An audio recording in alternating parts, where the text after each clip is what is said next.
Thank you, everybody, for coming this afternoon. I very much appreciate your time. We've got a 20-minute slot, so I'll try to talk for about 13 minutes and just leave a bit of time for questions at the end. What I'm going to try to do over that time is take you through a very quick journey through the why, which, what, where and who of how to get value from lean audits. Happy to answer questions that you may have at the end of the SED, or if you prefer, come to our stall. Also, I just ask, we've got a very short feedback questionnaire. If anyone's willing to just spend 30 seconds at the end to fill that out, that would be really useful. Adrian's at the back with them, and it's really helpful in terms of determining content for future talks. So thank you in advance for that. So why consider audits, other than the retailers are deciding that this is the next big thing for them? Well, the really good news is that audits really do drive action, and they have been successfully driving action in quality for years. In fact, so much so that it's hard to remember what it was like 50 years ago. The days of glycerol in wine are long gone, and if anything, the 2013 horsemeat DNA scandal reminds us that standards are being enforced ever more vigilantly. Ultimately, it's the audit that has achieved these ever higher standards, and that's come as a result of a continuous journey to drive standards ever higher. The thing is, since it's worked for quality, there's no reason why the same approach to drive improvement can't yield results in other areas such as cost reduction and sustainability as well. So which is the right framework? When we look at improvement frameworks, we see that there are few out there. US Professor William Deming championed improvement in post-World War II Japan. Both TPM and Six Sigma are firmly rooted in that work, with TPM being developed out of TQM by Nakajima in Japan, and Six Sigma from the work by Bill Smith in Motorola. Lean, of course, was coined by the industrial analysis book, The Machine That Changed the World, which is based on the Toyota production system. The three main systems all derived from a common starting point. Of course, we're interested in what links them, and it's easy to jump straight into the detail, but before that, there's an obvious key lesson to be learnt, that the very first step should be always to tailor the approach for your given sector.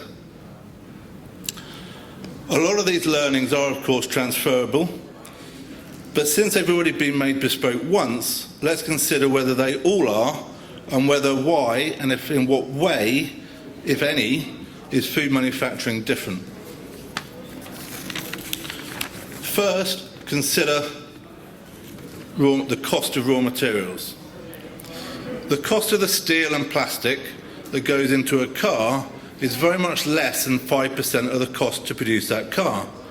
But it wouldn't be uncommon to find FMCG products where raw materials and packaging make up at least 80% of the cost of the product. This means that physical waste in, say, car manufacturing is generally much less important relative to the physical waste in food and drink manufacturing. Also consider the investment in the production line assets compared to the cost to run them. The very high cost of most heavy manufacturing production lines means that plant depreciation is significant when compared to annual direct labour. This drives a focus on utilisation and 24/7 shifts that's often missing from FMCG, where avoiding premium time running can often be a key focus.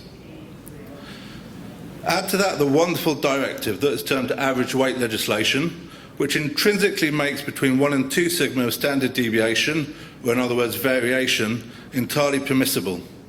So altogether, there are several macroeconomic and legislative effects in play that mean that there's good reasons to consider whether the approach in food and drink manufacturing should indeed be different. So, if that's the case, what might be missing? Well, take lean. Lean is all about waste. The 7 wastes, or MUDA, are referred to with the acronym Tim Wood. Sometimes we add an 8th, referring to latent skill, and changed that acronym to downtime. So it's not as though quite a lot of thought hasn't already been applied to this. But let's just consider the 7 wastes in the context of the differences we just discussed. When we said that raw material cost in automotive is low relative to cost to manufacture, we can predict that perhaps an improvement system designed for automotive such as lean to deprioritise physical waste issues. Indeed, that's exactly what's happened. The focus of the 7 wastes is to determine wastes that aren't actually related to materials. Physical waste is simply covered under defects and left at that. And therefore something like giveaway, which is sometimes called turn of scale, is entirely missed. It's not important to automotive, so it's not in tin wood, but it is usually of great significance to food and drink manufacturers. Then there's also Eli Goldratt and The Goal.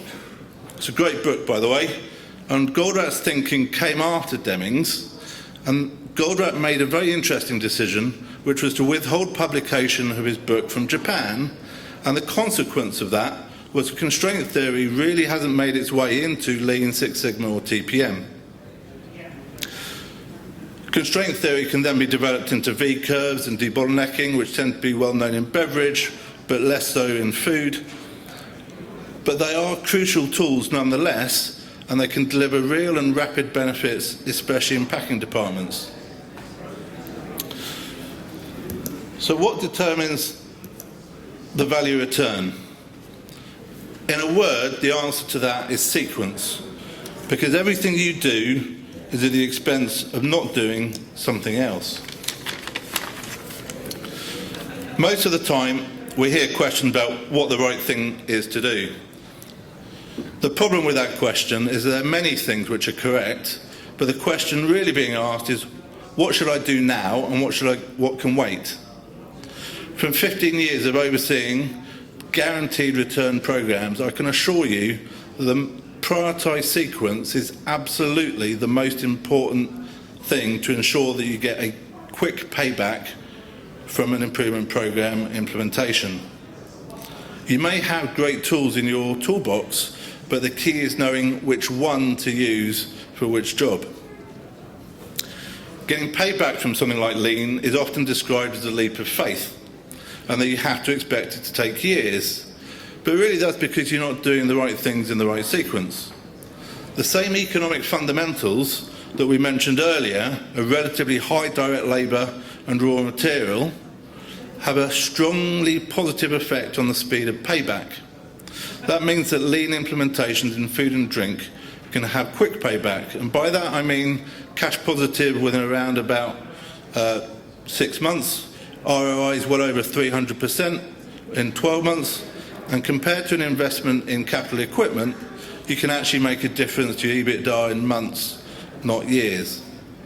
Sequence it differently though, and the financial benefit comes later as well, and ultimately that costs business cash that can never be made back again. For instance, 5S is a great tool, and in heavy industry it pays dividends. But if you already have GMP standards and BRC accreditation, it's unlikely that you'll get a faster payback from 5S than with some of the other key tools out there. And very similar rules apply too for things like value stream mapping and standard work. So what to target? It's not enough, I'm afraid, to just pick the things that are important and go full tilt at them. Unfortunately, it's just a little bit more nuanced than that. I wish I could tell you that it's about the high-end improvement tools and the best practice way of doing things, but the rather more mundane truth is that it's more important to be effective at everything than best practice in one area and not engaged with yet another. Just as in sport, you often see that the teams that excel are the ones that do the basics well. Ensure that the focus is on all the things that count, in the right order, to the right level. Then the improvement plan will achieve really quick results for you. Marks and Spencer's have launched the first retail audit in lean out there, And whilst it's good to see that their audits support elements of that thinking, with a focus on balance brought out by the bronze, silver and gold scoring schemes, the sequence is very classic lean, and that causes a risk to those not wary of how to sequence it for maximum impact. So where to focus?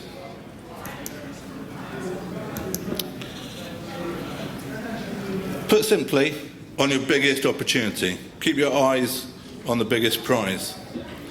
That might be, but isn't necessarily your area of biggest spend. You need to know how good you are and how good you could be, and use that to determine the gap.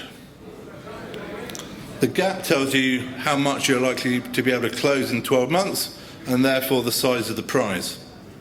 It sounds simple, but it's done well a lot less often than you might imagine. Just keep your focus on the biggest prize, even when it seems hard. So who does the audit? Well, use engagement. Audits can be a great mechanism for educating, so please don't keep it just in your management team. Repetition is a great mechanism for achieving deep learning, so ensuring audits are done again and again embeds knowledge throughout the organisation. As you do that, if you use a matrix style, as your people perform the audit, they won't only rate their current standard, but also see clearly what is required to achieve the next step, and also help with independence of the audit. The matrix style means that the result is less likely to depend on the person doing the audit. This moves the audit from simply a review process into an education platform. Finally, make sure that your CI managers are there to assure continuous improvement, not do continuous improvement. You will achieve better, more sustained results if they're to assure, not do continuous improvement. You'll achieve better, more sustained results if you do, exactly the same as been achieved with decades with quality. So, as we outlined at the beginning, that covers the why, which, what, where, and who of how to ensure that lean audits drive bottom line benefits. I'll just leave you with a short summary. The first thing is the right audit. This is about something that's customised to do all the things that matter to your business and sequenced, and that includes things like theory of constraints and focus on giveaway. Reviewed in the right way so that you target things in a balanced way, focusing on areas of greatest opportunity, and conducted by the right people, so that it influences the people actually in your business where behaviour change will actually impact performance. Thank you for your time.